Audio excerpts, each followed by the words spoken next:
জানায় BD sports family 24-এ। আপনাদের সাথে আছি আমি তানিয়া সুলতানা। চলুন দর্শক জেনে নেই পরবর্তী ম্যাচের জন্য কেমন একাদশ নিয়ে মাঠে নামবে বাংলাদেশ। বিস্তারিত রিপোর্টে। বিশ্বকাপ আসে, বিশ্বকাপ চাই, তবে বাংলাদেশ দলের পারফরমেন্সে খুব একটা পরিবর্তন হয় না। টি-20 বিশ্বকাপে সর্বোচ্চ দ্বিতীয় রাউন্ডে খেলেছে টাইগাররা। চলমান আসরেও একই অবস্থা তাদের, তবে এখন পর্যন্ত তাদের সামনে শেষ সুযোগ রয়েছে, যে সুযোগটি তৈরি হয়েছে নিজেদের প্রথম ম্যাচে শ্রীলঙ্কার বিপক্ষে ম্যাচটা হারানো। যদিও গতকাল রোববার দক্ষিণ আফ্রিকার বিপক্ষে জিতেও হেরে গেল বাংলাদেশ, তবুও আশা ছাড়ছেন না তাওহিদ হৃদয়। এদিকে পরবর্তী ম্যাচে দলে আসবে পরিবর্তন, এটা আর বলতে হবে না। 4 রানে হারের পর দলের প্রতিনিধি হয়ে সংবাদ সম্মেলনে এসেছিলেন তাওহিদ হৃদয়। এ সময় জানান বাংলাদেশ সেমিফাইনাল বা ফাইনাল খেলার মতো সামর্থ্য রাখে। ডানহাতি এই ব্যাটার বলেন, আমার কাছে মনে হয় শুধু সুপার 8 না, আমরা সেমিফাইনাল বা ফাইনাল খেলার মতো দল, এটা আমার বিশ্বাস। আমার এই বিশ্বাসটা আছে। চলমান বিশ্বকাপে ব্যাট হাতে সুবিধা করতে পারছেন না দলের বাকি ব্যাটাররা। হৃদয় মনে করেন তারা চলতি টুর্নামেন্টে ঘুরে দাঁড়াবেন। ব্যাটাররা রান করতে পারছেন না। প্রত্যেক ম্যাচেই যে সব দলের সবাই রান করে 2-1 জন খেলে, এখানে দলের সবাই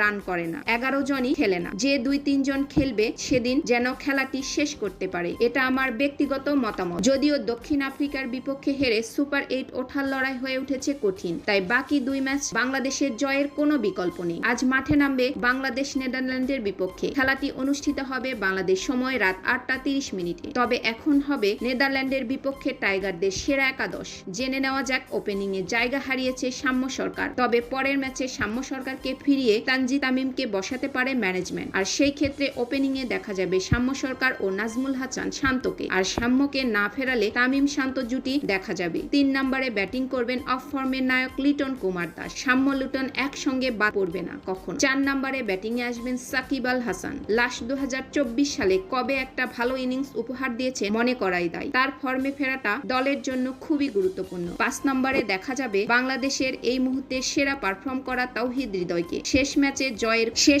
জয়ের খুব কাছে গিয়েও আম্পায়ারের ভুল সিদ্ধান্তের কারণে বলি হয় তাওহিদ হৃদয়, সেখানেই হেরে যায় বাংলাদেশ। 6 নম্বরে দেখা যাবে বাংলাদেশের শেষ সময়ের আস্থার নায়ক মাহমুদুল্লাহ রিয়াদকে। বয়স বাড়লেও এই মানুষটা একাই দলকে টেনে নিয়ে যায় সাফল্যের দ্বার প্রান্তে। 7 নম্বরে আসতে পারে পরিবর্তন। আবারও দলে শাম্য তানজিদ তামিম ওপেনিং করায় তাহলে জাকির আলীর জায়গা হারাবে। 8 নম্বরে স্পিন অলরাউন্ডার হবে রিশাদ হোসেন। বাকি 3 জন ফাস্ট বোলার হবেন তাসকিন, মুস্তাফিদ, তানজিম। তবে শরীফুল সুস্থ হয়ে উঠলে বাদ পড়তে পারে তানজিদ সাকিব। এইভাবে সাজানো হয়েছে নেদারল্যান্ডের বিপক্ষে বাংলাদেশের ম্যাচ। কেমন লাগলো আজকের প্রতিবেদন? এভাবে আমাদের পাশে থাকবেন এবং চ্যানেলটিকে সাবস্ক্রাইব করবেন নিত্য নতুন খেলার আপডেট দেখার জন্য। ধন্যবাদ।